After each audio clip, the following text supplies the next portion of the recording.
କଟକରେ ଭାଇଚାରା ନାଁରେ ପୁଣି ଦାଦାଗିରି। 16 ଟ୍ରକ୍ ମାଲିକ ସମେତ 40 ପରିବାର ପେଟକୁ ଲାତ ମାରିଛନ୍ତି। ଦୁର୍ଗା ପୂଜାରୁ ଆଜି ଯାଏଁ 16ଟି ଟ୍ରକକୁ ରେଲୱେ ନ୍ୟୁ ଗୁଡ୍ସରୁ ବାହାର କରିଦିଆଯାଇଛି। ଏହି 16ଟି ଟ୍ରକ୍ ଉପରେ 40ଟି ପରିବାର ପେଟ ପାଟଣା ଚଳୁଥିଲା। କିନ୍ତୁ କିଏ ସେ ବନ୍ଦ କରିଲା? କିଏ ସେ ଲୋକ? କଣ ତାର ଉଦ୍ଦେଶ୍ୟ? 40 ପରିବାର କିଭଳି ଭାବରେ ବଞ୍ଚିବେ? ଏହାର ନିହାତି ଭାବରେ ତଦନ୍ତ ହେବା ଜରୁରୀ। ତଦନ୍ତ ଯଦି ନ ହୁଏ 40 ପରିବାରର ସଦସ୍ୟ ରାଜରାସ୍ତାରେ ବସିବେ। ସରକାରଙ୍କୁ ଅନୁରୋଧ କରୁଛୁ, ଆମ ସମସ୍ୟାର ବହୁତ ଜଲ୍ଦି ସମାଧାନ କରନ୍ତୁ। ମୁଁ ବିଶ୍ୱଜିତ ସ୍ୱାଇଁ, ଶିକରପୁର ନଦୀକୂଳ ସାହିର ବାସିନ୍ଦା, ଯୁବ ସମାଜସେବୀ। ଶୁଣନ୍ତୁ, ଗୋଟେ କାଳୀ ପୂଜାରେ ଗୋଟେ ସାହି ଭିତରେ ଗୋଟେ ବିବାଦ ହେଇଥିଲା। ସେ ବିବାଦରେ ଯାହା ଘଟଣା ଘଟିଥିଲା ଆପଣମାନେ ମଧ୍ୟ ସେ ଘଟଣାରେ ପ୍ରାୟ ଅଳ୍ପ ବହୁତ ଜାଣିଥିବେ। ସେ ଘଟଣାକୁ ନେଇ ଆପଣଙ୍କର ଚାଉଳିଆଗଞ୍ଜ ଥାନାରେ ଏଫଆଇଆର୍ ମଧ୍ୟ ହେଇଥିଲା। ଏଫଆଇଆର୍ ହେଲା, ଥାନାର ଅଭିଯୋଗ ହେଲା, ସେ ଅଭିଯୋଗ ଥାନା ଏଫଆଇଆର୍ କରିଛି, ସେଇଟା କୋର୍ଟରେ ଶୁଣାଣି ହେବ। ଏଠି ଗୋଟେ ଯେମିତି ମାଓବାଦୀ ଯେମିତି ଗୋଟେ ଲୋକ ଅଦାଲତ ଗୋଟେ କରିକି ଯେମିତି ଗୋଟେ କରିକି 16-17ଟି ଗାଡ଼ିଙ୍କର ଆଜିଠୁ କାଳୀ ପୂଜାରେ 17ଟି ଗାଡ଼ି ବନ୍ଦ ହେଇକି ଅଛି। 17ଟି ଗାଡ଼ିର 30-40ଟି ପରିବାର ଆଜି ଭୋକ ଉପାସରେ ଅଛନ୍ତି। ଏ ସରକାର ତ ମୋହନ ସରକାର, ସମସ୍ତଙ୍କୁ ସମାନ ନ୍ୟାୟ, ପୋଲିସ ସମସ୍ତଙ୍କୁ ନ୍ୟାୟ ଦେବା କଥା। ଆମେ ଆଇଆଇସିକୁ ଜଣେଇଛୁ, ଏସ୍ସିବିଙ୍କୁ ଜଣେଇଛୁ, ଜିଆର୍ପିଆଇଏସ୍କୁ ଜଣେଇଛୁ। ଗୋଟେ ସାଧାରଣ ଛୋଟିଆ ଜିନିଷଟେ ଗୋଟେ ଗାଡ଼ିବାଲାଙ୍କର ସମାଧାନ। ଏତେ ପଛପଟେ କିଏ ଗାଡ଼ିରେ ପେଟ ପଟନା କିଏ ମାରୁଛି? ସାହି ବିବାଦ ନିଶ୍ଚିନ୍ତ ସାହି ବିବାଦରୁ ଯେଉଁ ପକ୍ଷଟି ଯାଇ ସେଠି ଗଣ୍ଡଗୋଳ କରିଛନ୍ତି, ସେଇ ମ୍ୟାଟରଟା କରିଛନ୍ତି, ସୁଟ୍ କରିଦେଉଛି। ଏବେ ଶିକରପୁର, ଗଣ୍ଡରପୁର, ମହାନଦୀ ବିହାର ଅଞ୍ଚଳର ସମସ୍ତ ସ୍ଥାୟୀ ବାସିନ୍ଦାଙ୍କର ଗାଡ଼ି ଚାଲୁଛି। ବ୍ୟକ୍ତିଗତ 400 ଗାଡ଼ି ଭିତରେ 15ଟି ଗାଡ଼ିର କାହିଁ ବନ୍ଦ କରିବେ?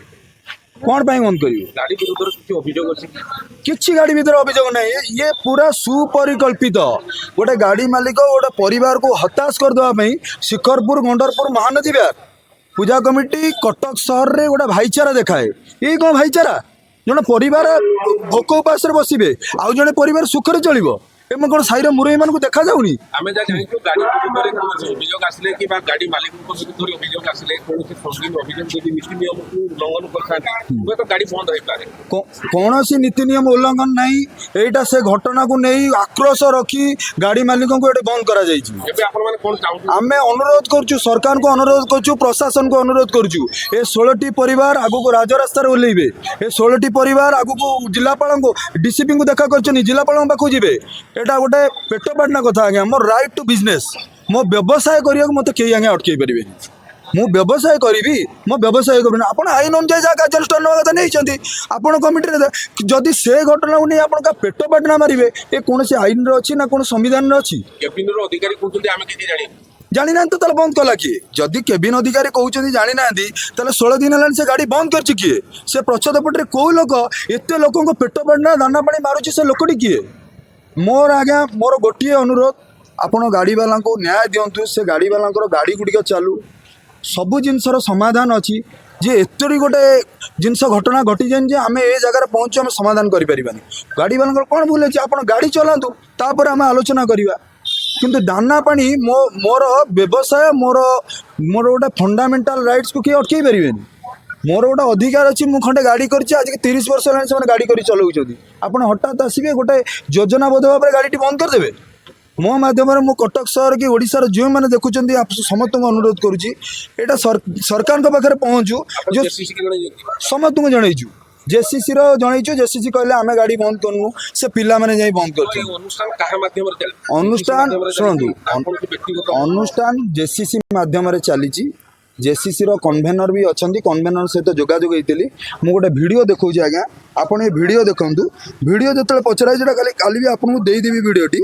ଦେଖନ୍ତୁ ଏ ଭିଡ଼ିଓଟି। ଏ ଭିଡ଼ିଓରେ କ'ଣ କୁହାଯାଉଛି? ଆମେ ଆମ ହକ୍ ମାଗିଛୁ ଶୃଙ୍ଖଳା ସହିତ, କୌଣସି ବିଶୃଙ୍ଖଳା କରିବୁନି। କିଏ ବନ୍ଦ କରୁଛନ୍ତି ଶୁଣନ୍ତୁ।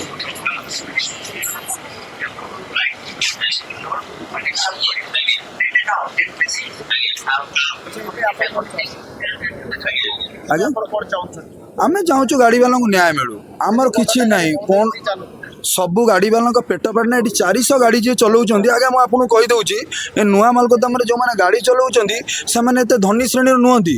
ସେମାନେ ଗାଡ଼ି ଚଲାଉଛନ୍ତି ମାନେ ଯେଉଁ କ'ଣ ଖାଲି ଖାଇବେ ପିଇବେ ଗୋଟେ ସାଧାରଣ ଚଳିବେ। ଏଠୁ ଗାଡ଼ି ଚଲେଇ କେହି ଜଣେ ପ୍ରତିପତ୍ତିଶାଳୀ ପ୍ରଭାବଶାଳୀ ଲୋକ ହେଇପାରିବନି। ତେଣୁ ଏଠି ଯେଉଁ ଗାଡ଼ି ପେଟ ପାଡ଼ନା ଏଠି ଗାଡ଼ି ଚଲେଇଲେ ତା ପରିବାର ଚଳୁଛି କି କେଉଁଠି ଗୋଟେ ତାର ପିଲାର ପାଠ ପଢ଼ିବା ପାଇଁ ସ୍କୁଲର ଫିସ୍ ଦେବ କି କ'ଣ ଦେବ ସେ ଜିନିଷଟା ସେ ପାଇଁ ଏଇଟା କରିବା ଉଚିତ ନୁହେଁ। ମୁଁ ଅନୁରୋଧ କରୁଛି ଆପଣ ଗାଡ଼ିବାଲାଙ୍କ ପେଟ ପାଡ଼ନା ନ ମାରି ଗାଡ଼ିବାଲାଙ୍କୁ ଚଲେଇବାକୁ ଅନୁମତି ଦିଅନ୍ତୁ। ଧନ୍ୟବାଦ।